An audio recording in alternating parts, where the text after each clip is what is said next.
Madam हसू नका, शांतता, बोलू नका, हसू नका. सर्वांचं कल्याण हो.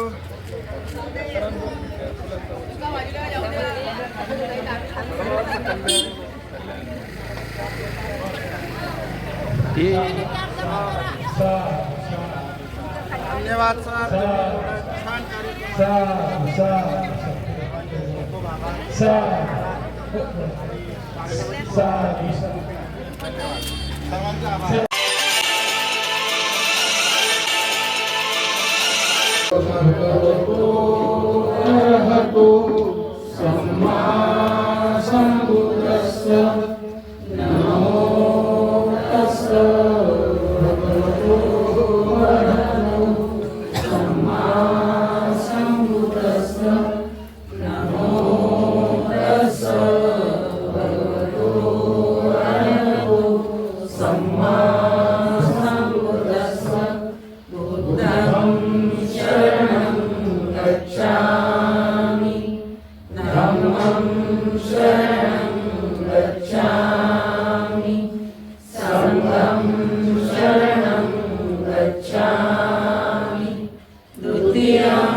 सिक्खापदं समादियामि सप्पापस्य अकरणं कुशलस्य उपसम्पदा सचित्तपरियोधपनम् एकं बुधान शासनं साधु साधु साधु. सरांच्या घरी आली आहे. सरांच्या घरी आपल्या आलेल्या धम्म रॅलीचा अतिशय आनंद उत्साहात सन्मान करण्यात आला. आपण या ठिकाणी येऊन आज त्यांच्या वडिलांची सुद्धा आठवण आपल्याला झाली. या प्रसंगाने त्याच्या कुटुंबियाची सुद्धा आपल्याला माहिती होणार आहे. आपण हा प्रसंग घेऊन काल 2 दिवसापूर्वी म्हणजे कालचा दिवस महात्मा ज्योतिबा फुले यांची जयंती साजरी झाली. भारत देशामध्ये एक महान क्रांतिकारक क्रांतीसूर्य महात्मा ज्योतिबा फुले होऊन गेला आणि महात्मा ज्योतिबा फुलेंची 199वी जयंती भारतभर, जगभर आणि महाराष्ट्रभर आणि गावोगावी लोक ही जयंती साजरी करत आहेत. कारण महात्मा ज्योतिबा फुलेंचा कालखंड हा ब्रिटिश कालीन असला तरी पेशव्यांच्या काळानंतरचा काळ होता. कारण देशांमध्ये जे विषमतेची बीजांकुर पेरल्या गेली आणि विषम अशा बीजांकुराला दूर करण्याचं काम या महानायकांनी केलं गेलं. या महानायकांचा जन्म 11 एप्रिल 1827 मध्ये झाला. ते माळी समाजांचे म्हणजे त्यांचा मूळ आडनाव गोरे होता. ते माळी समाजाचे होते आणि माळी समाजाचे असल्यामुळे सातारा जिल्ह्यातील कटगुण या गावी त्यांचा जन्म झाला.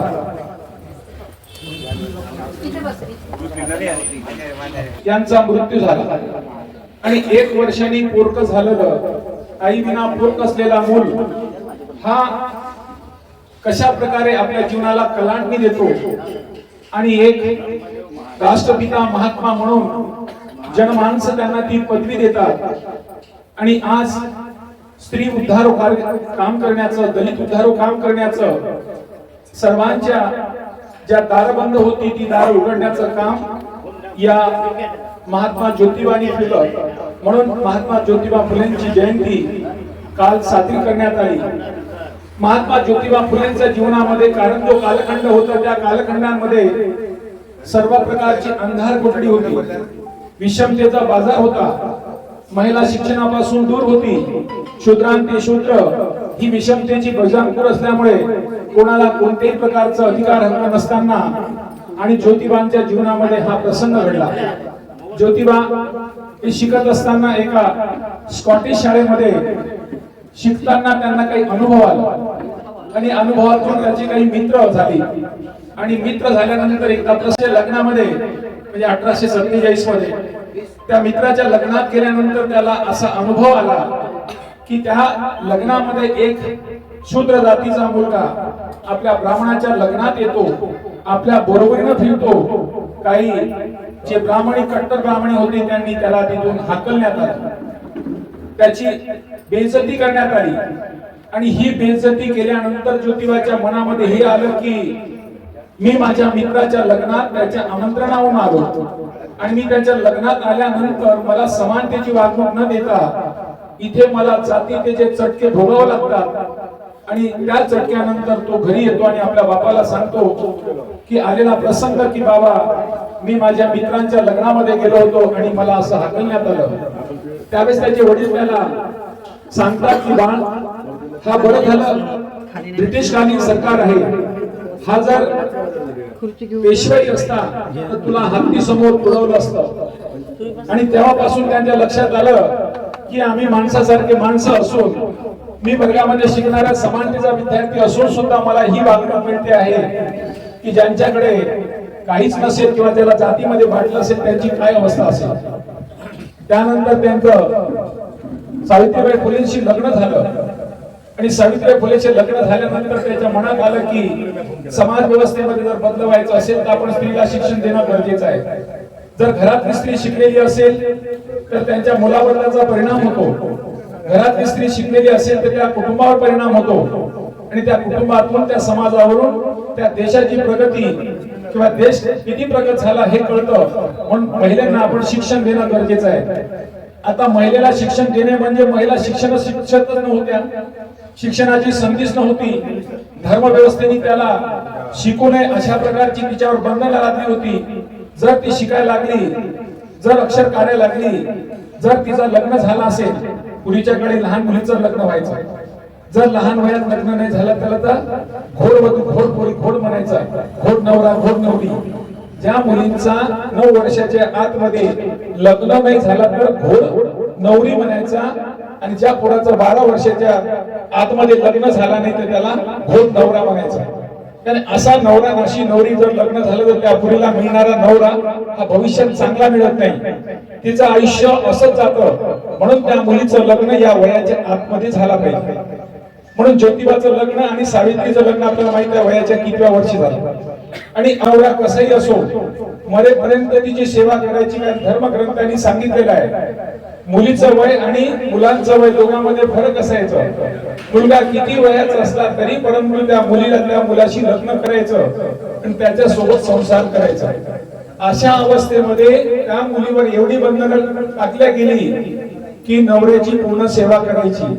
आता त्यावेळेस त्या कशी दिसतात तशाच प्रकारे तुझ्या नवऱ्यांच्या जीवनामध्ये अळी पडेल. आता कोणती स्त्री निर्माण होऊ शकते तयारच होणार नाही, कारण नवरा तिचा वर्चस्व तिचा सर्वस्व असतो आणि नवरा सर्वस्व असताना तिच्या मनामध्ये असं भाव येत नाही. परंतु ज्योतिबानी सावित्रीबाईला शिकवलं, समजावलं आणि तिला सांगितलं की हे काही भोतांड आहे. आणि एक प्रसंग त्यांनी असाच केला, जेवणाचा प्रसंग सावित्रीबाईला शिकवत होत्या. शिकवत असताना तिच्या डोक्यात तेच होतं, जेव्हा जेव्हा ती अक्षर काढायची पाटीवर तेव्हा तिला कळायचं की माझ्या नवऱ्याच्या जेवणात अळी येईल का?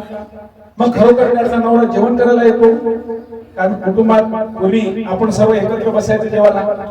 वडील, मोठा भाऊ, लहान भाऊ हे सर्व एकत्र जेवायला बसायचे.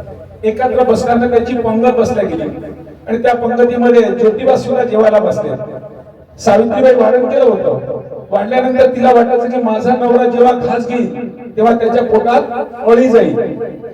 मग काय करा की जेवण करत असताना ज्योतिबांनी जेव्हा अन्न घ्यायला घास घेतो तर ती म्हणायची नका घेऊ कारण तुमच्या याच्यामध्ये अळी पडणार आहे. मग काय करावं काही सुचेना. कसंही करून ज्योतिबानी जेवण केलं. ज्योतिबानी जेवण केल्यानंतर ही ज्योतिबाच्या समोरची ताट उचलायची. ज्योतिबाला जेवण करू द्यायचं नाही. सर्वांना वाटायचं काय लावलं, कारण तिलाच माहित होतं नवरा एकल कोंडीला शिकवायचं. शिकवत असताना कोणालाही माहिती होऊ द्यायचं नाही असं ठरवलं होतं. कारण स्त्री शिक्षणाची बंदी होती. कोणत्या स्त्रीला माहित झालं जर ही बाई शिकते तर याच्या नवऱ्याच्या जेवणामध्ये अळी पडेल, म्हणून ज्योतिबांना एकांतपणे एकल कोंडी एकटीला शिकवत होते. पण तिलाच माहित होतं की मी शिक्षण घेत आहे. अशा अवस्थेमध्ये एक दिवस खरोखर तसा प्रसंग आला. ज्योतिबांनी जेवण केलं. जेवण केल्यानंतर हिला रात्री झोपच येईना आणि खरोखर ज्योतिबांनी एक असा सोंग केला की माझं पोट दुखते. आणि पोट दुखण्यामुळे हिला वाटलं की मी सांगत होती तेच की माझ्या नवऱ्याने मी लिहिल्यामुळे माझ्या नवऱ्याच्या जेवणामध्ये अळी पडली आणि अळी त्याच्या पोटात गेली. या सर्व दूषणाला मीच कारणीभूत आहे. अशा प्रकारे सावित्रीबाई फुलेंना वाटायचं आणि ज्योतिबांनी तो सोंग केला की माझा पोट दुखते. हा पोट दुखल्यानंतर सर्व घटना घडल्यानंतर जेव्हा ती रडायला लागली तेव्हा ज्योतिबा त्याला हसून सांगतात, अगं हे सर्व मी नाटक करत आहे. जेवण केल्याने कोणत्याही प्रकारची स्त्री लिहत असताना ती अळी कुठेच पडलेली नाही. या धर्म व्यवस्थेने ब्राह्मणी व्यवस्थेने आपल्या डोक्यात एक घालून दिलं. कारण स्त्री ही अशिक्षित आहे, शिक्षणापासून दूर आहे. तिला शिक्षणच माहित नसल्यामुळे तिचं डोकं चालत नाही आणि तिचं डोकं चालत नसल्यामुळे तिला वाटते की मला माझ्या कुटुंबाचं कल्याण कोणीतरी करेल, म्हणून ती कोणत्या तरी शक्तीला भजत राहते. प्रत्येक स्त्री उपवास करते, या देवाला त्या देवाला सारं काम करेल. त्या देवाला जाऊन ती पहिले उदबत्ती लावेल, फुल अर्पित करेल आणि तिला माहित आहे की हा देवच माझा काही भला करणार आहे. अशा प्रकारच्या स्त्रीच्या मानसिकतेमध्ये ते भरल्या गेलं आणि केल्यानंतर त्या ज्योतिबांनी मग त्याला समजून सांगितलं असं काही होत नाही, कुठेच आळ्या पडत नाही. मी बघा सुदृढ आहे, फक्त तुला समजावावं, तुझा गैरसमज होता तो दूर करावं. मी खाल्लेलं जेवण हे मला पचनी पडलं आणि पचनी पडून मी आज सुदृढपणे तुझ्या समोर बसलेला आहे. हे आपल्या डोक्यामध्ये भरलेलं खूळ होतं. ही खूळ त्याच्या डोक्यातून त्यांना काढण्यात आलं. त्याचबरोबर लोकांना सुद्धा ती स्थिकता आहे ही सुद्धा माहिती जाऊ नये. कारण जर स्त्रियांमध्ये शिक्षण माहीत झालं तर स्त्री एकमेकाला प्रचार प्रसार करतात की या बाईला ह्या नवरा शिकवतो म्हणजे समाजाला दूषित करतो आहे. अशा दूषित करणारी भावना निर्माण करणारी व्यवस्था होती. त्या व्यवस्थेला दूर करण्याचं काम महात्मा ज्योतिबांनी फुलेंनी केलं. आणि महात्मा ज्योतिबाच्या फुलाच्या जीवनामधला तो प्रसंग ज्या लग्नामध्ये तो गेला होता त्या लग्नात त्याला हाकललं होतं. हाकलल्यानंतर त्याला चिंतन वाटलं की कसं माझा त्याला अपमान वाटायचं आणि ते अपमानाचा बंध घेण्यासाठी ते सतत विचार करायचं. असाच विचार करत असताना फिरताना त्याला एक दिसलं की काही झाडाखाली जे आपले शूद्रांती अतिशूद्र दलित लोक दुपारची आपली समोर गाडगं पाठीमागे झाडू अशा प्रकारचं जाऊन त्यांनी जे काही गावात फिरून जे अन्न मिळालं असेल, जे दुष्ट पुष्ट खरकट ते अन्न त्यांनी गाडग्यात घेतलं आणि एका झाडाखाली बसून ते खात होते. एका झाडाखाली बसून खात असताना ते हसून खात होते, एक दुसऱ्याची मजाकी करत होते. तेव्हा ज्योतिबांनी पाहिलं, अरे यांच्या तोंडाला गाडगा आहे, पाठीमागे झाडू आहे, यांनी हे खरकट लोकांकडचं उष्ण अन्न जे काही मिळालं असेल ते घेतलं आणि ते खात आहेत, ते आनंदाने खात आहे. म्हणजे माणूस गुलामीमध्ये सुद्धा आनंद मनवतोय. म्हणजे एवढ्या बिकट अवस्था असताना असं माणूस मनवतो, याचं मागचं कारण काय? तर याच्या मागचं कारण एकमेव आहे, कारण यांचा शिक्षण नाही, यांची बुद्धी विकसित नाही. यांना वाटतं की सर्व देवामुळेच होतं, देवाची करणी नारद पाणी हे काही घडलं ते देवामुळे घडलेलं आहे. आपण मागील जन्मामध्ये पाप केलो आणि तो जन्मातला पाप आणि या जन्मात भरतोय, त्यामुळे याच्यामध्ये बरं वाईट वाटण्याचं कारण नाही. तेव्हा ज्योतिबांना कळलं की हे माणसं अशा प्रकारचे असताना यामागचं कारण काय, याला दूर करायचं असेल तर आपण शिक्षणाची ज्योत पेटवली पाहिजे. म्हणून ज्योतिबांनी 1848 मध्ये वयाच्या 21व्या वर्षी शाळा सुरुवात करतात. सावित्री 17 वर्षाची असते, ज्योतिबा 21 वर्षाचा असतो. आणि 21 वर्षाच्या मुलांच्या मनामध्ये ती भावना येतं. आणि जेव्हा ज्योतिबांनी अशी प्रसंग त्याच्या जीवनात आल्यानंतर त्याच्या वडिलांना गोविंदरावांना धर्मव्यवस्थेतील लोकांनी त्रास देणं सुरू केलं आणि ज्योतिबाला त्या घरातून हाकलण्यात आलं. जर तू शाळा काढशील, असे धंदे करशील तर माझ्या घरात राहू नको. ज्योतिबा हे खरोखर एक श्रीमंत घरातला मुलगा होता. त्यांच्या घरी 200 एकर जमीन होती. ते पुण्यापासून काही दूर अंतरावर त्यांचा मोठा बगीचा होता. पेशव्यांनी त्यांना फुलांची गरज होती म्हणून पेशव्यांनी त्यांना पुण्यामध्ये आणलं आणि तो फुलांचा जे काही लागत होतं यांना ते फुले देण्याचं काम करायचं. मुळात त्यांचं आडनाव गोरे, हे गोऱ्या आडनावाचे, परंतु फुलांचा धंदा असल्यामुळे यांना फुले हे आडनाव देण्यात आलं. आणि फुले यांच्या घरातला हा मुलगा शिकतो, म्हणजे एकमेव सर्व ब्राह्मणी व्यवस्थेतील सारं ब्राह्मण असताना त्यामध्ये एकच मुलगा शूद्रांचा शिकतोय. आणि शूद्राचा मुलगा शिकत असताना त्याला जे काही अडी अडचणी आल्या त्यानंतर त्यांनी आपल्या पत्नीला शिकवलं आणि त्यांनी शाळा काढल्या. आणि शाळा काढल्यानंतर शाळाची सुरुवात केली. त्याला घरातून हाकलण्यात आलं. एका मुसलमान मित्राने त्याला मदत केल्या गेली आणि ज्योतिबांनी 1848 पासून ते 51, 52, 53, 54 पर्यंत 18 शाळा काढल्या. 18 शाळा पुण्यात काढल्या आणि पुण्याच्या बाजूला पण शाळा काढल्या. आणि ते शाळा काढल्यानंतर एवढंच नाही, ते शाळेमध्ये शिक्षण, वाचन, लिखाण, त्याचं परिश्रम अशा प्रकारे सर्व करत असताना ब्रिटिश सरकारने एक नवीन दिशा मिळाली. एक शूद्रांमधला एक मुलगा चांगल्या प्रकारे शाळेला सुरुवात करतो आहे आणि त्या शाळेची सुरुवात करत असताना या लोकांना आपण म्हणून ज्योतिबांचा सुद्धा सत्कार करण्यात आला. आणि या सत्कारातून एक समाजाला मेसेज देण्यात आलं की ज्योतिबांनी ही जी काही सुरुवात केली आहे समाज विषमतेमध्ये, त्यातून त्यांनी दूर करण्याचं काम केलं. ज्योतिबांनी हे केल्यानंतर समाजामध्ये कसे बीजांकुर पेरल्या गेलं आणि त्या अवस्थेमध्ये तरी परंतु शिवाजी महाराज या आपल्या ज्योतिबांनी लोकांसाठी काम केलं. ज्योतिबांनी एक तृतीयरत्न नाटक लिहिलं. तृतीयरत्न नाटकांमध्ये संवाद केला.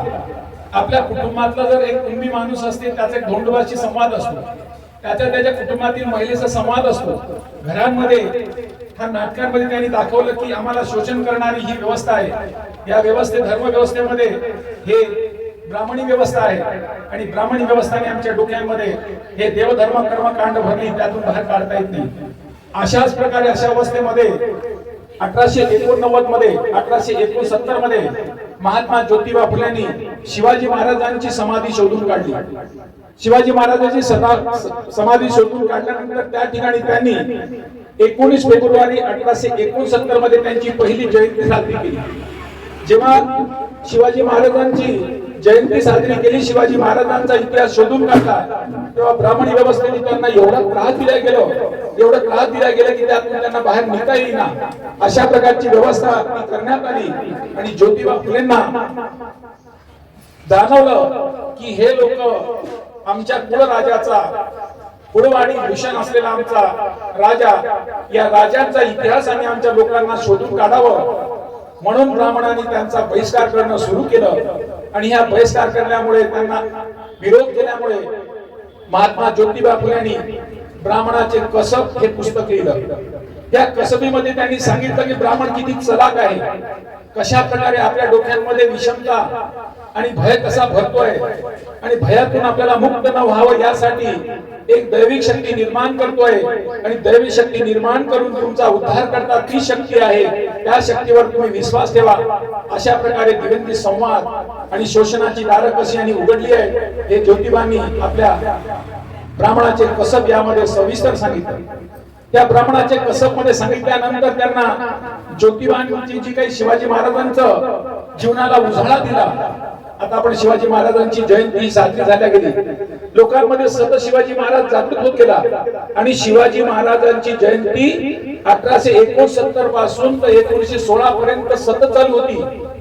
आणि 16 नंतर लोकमान्य टिळक असल्या टिळकांनी त्याला विरोध करण्यासाठी ही आपल्याला जी गणपती बसवल्या जातं त्याला विरोध म्हणून त्यांनी गणपती उत्सव करण्यात आला.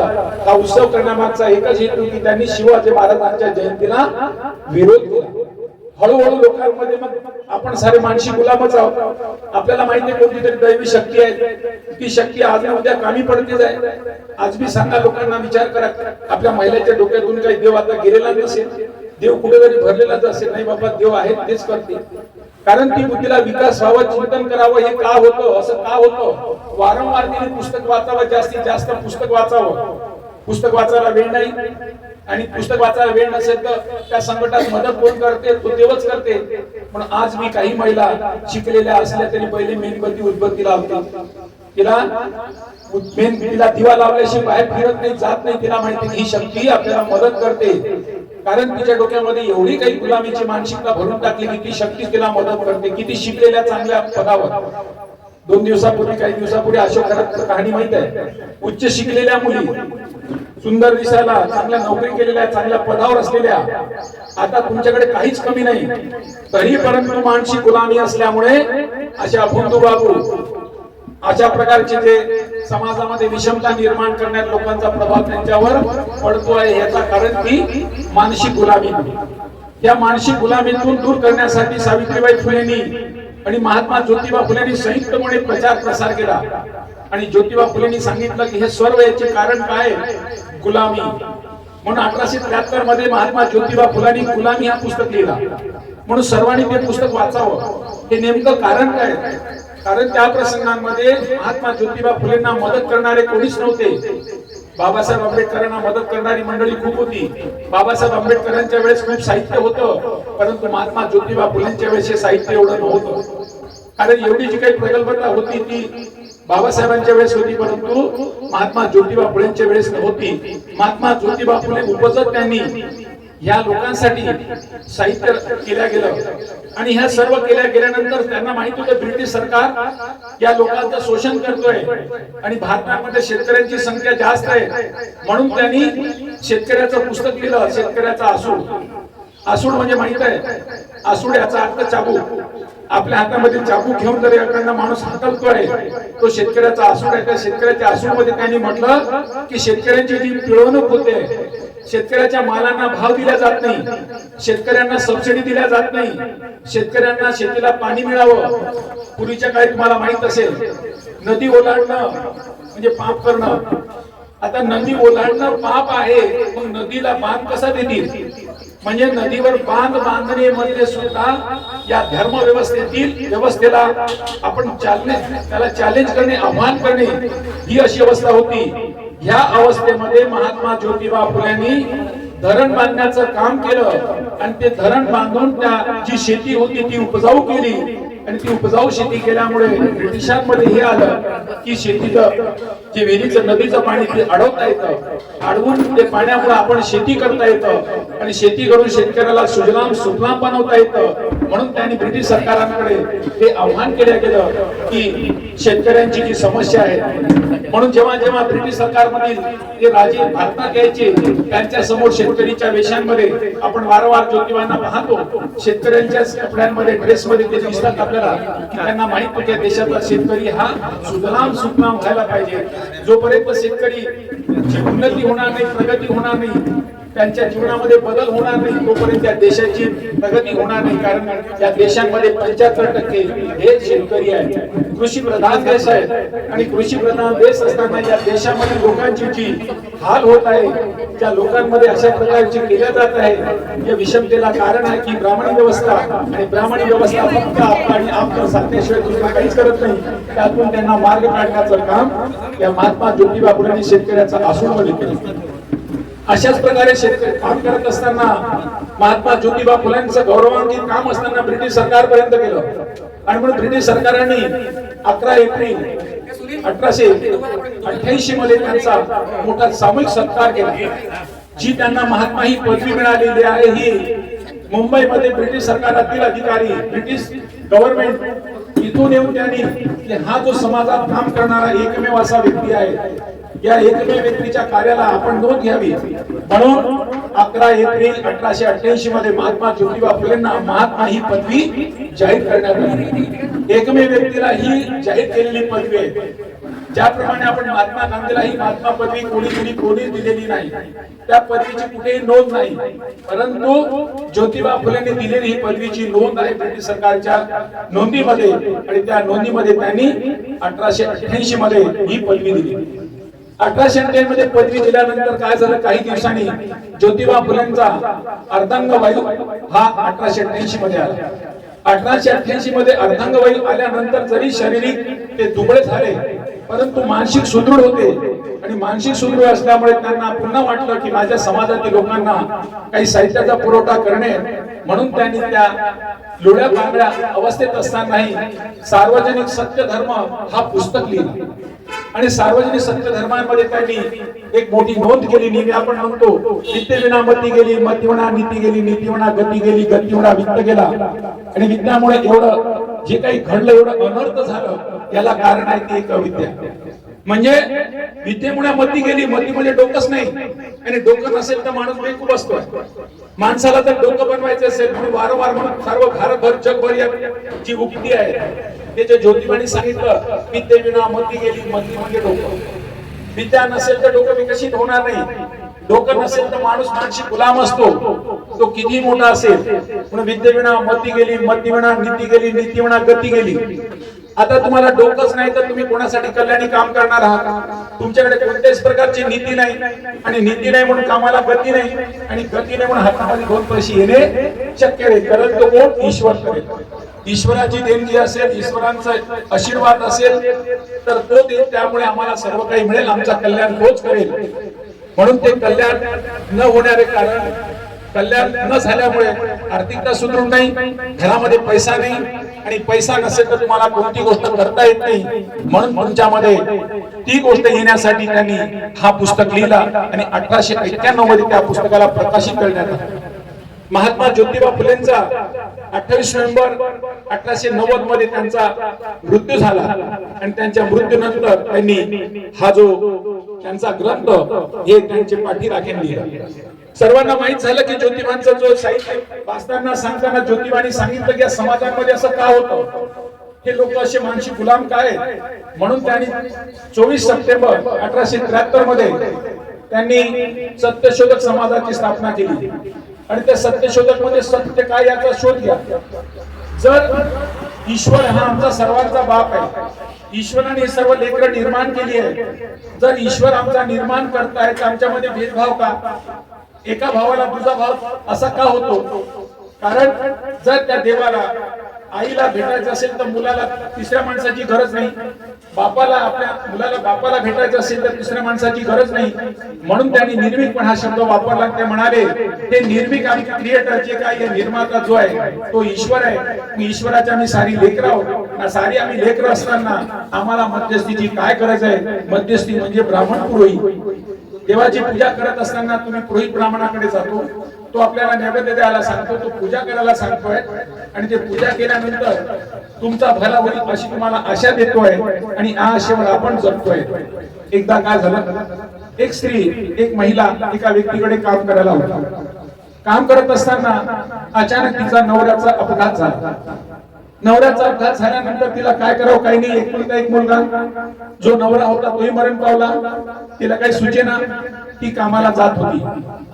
गेल्यानंतर तिला वाटलं की आपल्या घरामध्ये जी काही आजची परिस्थिती सुधारल्या जात नाही, घरामध्ये काही बरकत येत नाही, चला आपण ब्राह्मणाकडे जाऊन आपलं ज्योतिष्य पाहावं. म्हणून ती एका ब्राह्मणाकडे गेली, आणि त्या ब्राह्मणाकडे गेल्यानंतर त्याला सांगते की बाबा आमच्या घरामध्ये अशी अशी स्थिती आहे, माझा नवरा ऍक्सिडेंट मध्ये मरण पावला, एकुलता एक मुलगा, मी काय करावं? तेव्हा ज्योतिषाने त्याचं ज्योतिष्य बघितलं, आणि त्यांनी सांगितलं बाई तुमच्या मागे 7.5 लागली आहे. ही 7.5 तुमच्या नवऱ्यावर गेली, तुमच्या घरातून 7.5 गेलेली नाही आहे. या 7.5ला त्या शनीला आपल्याला शांत करायचं असेल, जर तुम्ही शांत नाही केलं तर तुमच्या मुलावर त्याची आपत्ती येईल. बाई घाबरून गेली, कारण ती मोलकरींचं काम करत होती. मोलकरींचं काम करत असताना आपलं घर चालत होती. ज्या मालकांकडे काम करत होती त्यांच्याकडे गेली. आपण समजा चंद्रकांत जंगलेकडे आले, म्हणाले की सर मी तुमच्याकडे काम करते, मला 500 रुपये द्या. तर सर म्हणाले का बाई 2 दिवसापूर्वी तू 500 रुपये घेऊन गेला, तर 500 रुपयाची काय गरज आहे? नाही नाही सर मला गरज अत्यंत अडचणीचं काम आहे. कोणतं अडचणीचं काम सांगणं? तेव्हा ती सांगते की त्या ब्राह्मणाने मला असं सांगितलं की आमच्या मागे 7:30 लागलेली आहे, म्हणून त्या तेलंगणीच्या त्या हनुमानाच्या मंदिरात जा, हनुमानाला तू तिथे नैवेद्य दे, त्याला पूजा कर, त्याच्या पूजा केल्यानंतर तुझ्या मागची ती शनीची ती निघून जाईल. म्हणून ती त्याच्याकडून 500 रुपये मागते, तर तो म्हणते की नाही देत. काय करते, अशा प्रकारचे भाकरकथे पुढे काय पडलं असं तिला समजवतो, परंतु ती काही ऐकत नाही. तेव्हा ती म्हणते की नाही नाही, जर देतात द्या, नाही तर मी उद्यापासून कामाला येत नाही. मग अग्रस्तव चंद्रकांतला त्यांना पैसे द्यावं लागलं. ठीक आहे बाई घे. ती 500 रुपये घेते. येणाऱ्या शनिवारी ती त्या हनुमानाच्या मंदिरात जाते. जाता जाता जाता घरून, आता इथून जर मानेवाड्याची बाई असेल आणि तेलंगणीत जायचं असेल, तिला जाता जाता तिथे 12 वाजून गेले. आता 12 वाजून गेल्यानंतर लहानसं पोरग होतं तिच्या जवळ. पोरग रडत होतं, कारण पोराला भूक लागली होती. बाईच्या हातात दूध होतं, बाईच्या हातात केळी होती, बाईच्या हातात पेढे होते. हे सर्व नैवेद्य म्हणून द्यायचं होतं. मुलाला म्हणे तिने उपास केला होता, कारण मला तिथं देवाला उपास करायचा. उपास पण तिनं काही खाल्लं नाही, चहा पण नाही घेतलं, कारण ती देवाचा उपास करत होती. मुलगा खाला रडत होता, मुलगा मागत जाय, पण मुला ती काही दे नाही. ती म्हणे थांबणारे बाळ, आता पूजा होते. थांबणारे बाळ, पूजा होती. लहानसं बाळ तो दूध घ्यायला केले, केळी घ्यायला केले, पेढे घ्यायला केले, पण ती त्याला पेढे काही दे नाही. असं करत करत त्या बाळाला घेऊन गेली. गेल्यानंतर एका झाडाखाली बसली. बाळ रडतच होता. रडता रडता त्याला म्हणे थांब बाळ, हळूहळू करता त्याला झोपी घातलं, आणि झोपी घातली आणि ती त्या महाराजांकडे आली. ती सांगते की ब्राह्मणाला मी घेऊन आली. तर तो का म्हणतो का बाई ही याची वेळ आहे का? म्हणते देव आता झोपलाय, देव उठेल तेव्हा तुला यावं लागेल. किती वेळाने उठेल? ती 1 तास लागेल म्हणे. मग पुन्हा मग ती 1 तासासाठी परत गेली. 1 तास तो जेवायला होता, कारण त्यांनी जेवण केलं नव्हतं. तो भटजी होता, त्याला जेवण करायचं होतं. जेवण करेपर्यंत त्याला वाटलं की देव आता झोपला आहे, देव उठेल तेव्हा तू येशील. मग ती 1 तासापर्यंत परत गेली. परत गेल्यानंतर तो मुलगा आता झोपलाय. झोपून रडता रडता रडता रडता तो झोपला. परत तिथून ती आली. 1 तासानंतर त्या ब्राह्मणाने त्या जे काही पूजा केली, पेढे होते, अर्धे पेढे त्यांनी घेतले, अर्ध केळी होती, अर्धी केळी घेतली. नारळ फोडला, अर्धा नारळ घेतला, अर्धे केळी, अर्धी नारळ, अर्धे पेढे त्या बाई दिले, आणि 250 रुपये त्याची जी काही फीस होती ती घेतली, आणि ती बाई गेली. गेल्यानंतर बसली. आता बाळाला म्हणते उठ रे बाळा, आता पूजा झाली, पेढा खा. असा पेढा खा म्हणते, तर तो बाळ काही हालायला तयारच नाही. तो बाळ तिथेच मरून गेला. म्हणजे आम्ही मानसिक गुलामीमध्ये किती अवस्थेत जातो. ती बाई त्या मानसिक गुलामध्ये कोणतरी देव माझा भला करेल, कोणती शक्ती भला करेल, त्या शक्तीच्या मध्यस्थी असलेल्या त्या ब्राह्मण व्यवस्थेकडे जाऊन गेलं. त्यांनी सांगितलं देव झोपलाय, देव उठेल तेव्हा तुझा भला होईल. म्हणजे आम्ही जर मानसिक गुलामीत असेल, कोणताही विचार करत नसेल, मोळी विका, मोलकरींचं काम करा, झाडून साफसुथरीचं काम करा, पण बुद्धीला धार देत राहा. जोपर्यंत तुम्ही वाचणार नाही, चिंतन करणार, तोपर्यंत तुमच्या कुटुंबामध्ये मुलामध्ये फरक होणार नाही. कारण ब्राह्मणी व्यवस्थेने समाज व्यवस्थेमध्ये काय केलं, घरांमध्ये स्त्री शिकली तर ती घराला शिकवेल, म्हणून पुरुष तिला शिकू देत नव्हते, कारण तिला ती गुलाम म्हणून बनवता येत होतं. मग नंतर हळूहळू जाणीव झाली, अरे बाबा हिना मी जर गुन्हा बनवतो, माझ्या घरामध्ये गुलामच निर्माण होतील, माझ्या घरात चांगली मुलं निर्माण व्हायला पाहिजे, म्हणून ती शिकली पाहिजे, हळूहळू शिकली पाहिजे. म्हणून त्या शिक्षणाची ज्योत त्यांनी पेटवल्या गेली. म्हणून आमची महिलांची पहिली जबाबदारी आहे, मी करते तर का करते, कशासाठी करते. आणि एवढ्या बदलत्या जमान्यामध्ये जर आपण असंच करत राहू आणि अशा अवस्थेतून बाहेर काढणारा परत ज्योतिबा फुले येणार नाही. मग ज्योतिबाला गुरु मानणारे त्यांचे जे शिष्य होते ते बाबासाहेबांनी त्यांचं साहित्य वाचलं, आणि त्यांचं साहित्य वाचल्यानंतर त्यांच्या डोक्यात प्रकाश पडला, या लोकांना शिक्षणाची संधी देणे हे गरजेचं आहे. म्हणून शिका, संघटित आणि संघर्ष करा. हे त्यांनी 1924 मध्ये हे मूलमंत्र दिल्या गेलं. वैस्कृत हितकारणी सभेला सांगितलं की आमच्या समाजाला ही ज्योत पेटवणं गरजेची आहे. म्हणून तुम्हाला सर्वांना सांगितलं की आपण शिका. आज ज्याप्रमाणे बाबासाहेबांना मानणारी मंडळी शिकतात, आणि शिकून एवढं चालत नाही, शिकल्यानंतर आपला अधिकार हक्क दिलं आणि अधिकार हक्क गाजवण्याची क्षमता तुमच्यात निर्माण करून दिली. आज कोणी सांगत नाही मी स्त्री आहे, पुरुष आहे, लंगडा आहे, गोळा आहे, काळा आहे, गोरा आहे, मी एकटीच आहे, काय करू. एखाद्या स्त्रीनं म्हणा मी एकटीच आहे, काय करू. याचं उदाहरण आहे नागपूरच्या सेंट्रल जेल आहे, नागपूरमध्ये आपल्या याला यवतमाळला एक जेल आहे. त्या जेलाची जेलर जी चीफ आहे ती एक अनाथ मुलगी आहे, जिचे आई नाही, वडील नाही, आई वडील नसलेली मुलगी शिक्षण घेतलं, शिक्षण घेऊन त्या ठिकाणी ती त्या जेलाची एसपी बनली, त्याला अध्यक्ष त्याचा अधीक्षक झाली. आता ती म्हणते का मला आई नाही, बाप नाही, लंगडी आहे, कुळी आहे, एकटी आहे, काही करत नाही. आता तुम्हाला भारतीय समाज व्यवस्थेने एवढं निर्माण करून दिलं, तुम्हाला तुमची क्षमता वाढवण्यासाठी, तुम्हाला स्वतःला तयार होण्यासाठी आता सर्व दारं उघडी केली आणि शिक्षणाची संधी दिली आणि शिक्षणाची संधी देऊन तुम्हाला सोनं करण्यासाठी तयार केलं. आज कोणी काही म्हणू शकत नाही. महिलांचा उद्धार महिलांसाठी काय केलं नाही. महिलांसाठी भारतीय संविधानामध्ये पुरुषांप्रमाणे समान अधिकार दिलं. जो प्रमाणे पुरुषांना जे मताचा अधिकार आहे, पुरुषांना जे नोकरीचा अधिकार आहे, पुरुषांना ज्या निवडणुकीमध्ये उभं राहता ती उभं राहू शकते, त्याचबरोबर उभे राहून आता पुन्हा त्यांना 33% रिझर्वेशनची पण बाजू दिली. नागपूरमध्ये जर खासदार म्हणून उभं राहायचं असेल तर कोणतीही महिला उभी राहू शकते. पण जर ते आरक्षित असतं तर पुरुषांना उभं राहता आलं नसतं. महिलांसाठी सर्व दरवाजे त्यांनी उघडे केले. म्हणून महिलांवर बाबासाहेबांचा अतोनात उपकार आहे. म्हणून महिलांची जाणीव आहे की बाबासाहेबांना मी मानली पाहिजे, मी बाबासाहेबांना समजली पाहिजे. कारण बाबासाहेब मला समजला पाहिजे. माझ्या जीवनाचा उद्धार करता कोण आहे तो बाबासाहेब आहे. ना माझा वडील आहे, ना माझा पोरगा आहे, ना माझी आता गेलेली पिढी आहे. या पिढीने फक्त मला जन्माला घातलं, लहानाचं मोठं केलं. पण माणूस म्हणून समाजामध्ये घडवण्याचं काम, समाजामध्ये ती संधी दिली, माणसापर्यंत माणूस सारखं वागण्याचं काम मला बाबासाहेबांनी दिलं. म्हणून तुमच्या आमच्या सर्वांचा रोल मॉडेल बाबासाहेब असला पाहिजे. कारण या देशांमध्ये विषमतेला दुरांकार करण्यासाठी कोणीच नाही. आणि ब्राह्मणी व्यवस्थेला माहित आहे की आज समाजात जर स्त्री शिकली, म्हणून बाबासाहेबांनी म्हटलं घरांची तुलना कशी करायची, घरांची प्रगती कशी समजायची. ज्या घरांमध्ये महिला जास्त शिकलेल्या असेल, ज्या घरांमध्ये महिला कारभार करत असेल, ती महिला दुसऱ्या महिलाला प्रगतीला पुढे नेत असेल तर त्या घरातली प्रगती त्या महिलांच्या स्थितीवरून ओळखायचं. म्हणून महिलांची जबाबदारी आहे. ज्योतशी ज्योत लगाते चलो प्रेम की गंगा बहाते चलो. शिक्षण, कारण मुलांना सर्वात जवळचा कोण वाटतं घरातल्या मुलांना? आई वाटतं. आई ही माझी सर्वस्वी आहे. आई सांगते ते बरोबर आहे. एकदा काय झालं, एक कामाला जायचे. कामाला जात असताना घरी एकच मुलगा, आणि मुलगा कुठे जाईल तर काय करावं म्हणून तिला चिंता पडलेली असायची. म्हणून ती काय सांगायची, बा तू घरी कुठे जाऊ नको, आज मामा येणार आहे. म्हणजे मामा येणार आहे म्हणजे त्याला माहिती मामा येताना काहीतरी खाऊ घेऊन येतोय. पण हिला माहिती मामा किंवा कुठे येणार, त्या पुढे थोडंसं भय वाटावं म्हणून तिने सांगितलं की मामा घरी येणार आहे, तू कुठे जाऊ नको. मग काय झालं, अचानक त्या दिवशी मामा येऊनच गेला. बरं झालं मामा येऊन गेला. त्यानंतर त्याला मामाने दिलं. त्याला वाटलं की माझी आई म्हणते ते बरोबर. एक दिवस काय म्हणे, बाळ कुठे जाऊ नको, उन्हाळ्याच्या दिवसात पाणी येईल म्हणे, पाणी येणार आहे, तू कुठे जाऊ नको. नेमकं त्या दिवशी पाणी आलं.